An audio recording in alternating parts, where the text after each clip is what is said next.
پھیلا دیا. اسی نے زمین میں سے اس کا پانی نکالا اور چارہ اگایا اور اس پر پہاڑوں کا بوجھ رکھ دیا. یہ سب کچھ تمہارے اور تمہارے مویشیوں کے فائدے کے لیے کیا.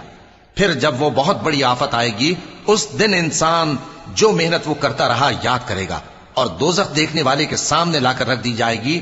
اب جس نے سرکشی کی اور دنیا کی زندگی کو مقدم رکھا تو اس کا ٹھکانہ دوزخ ہی ہے.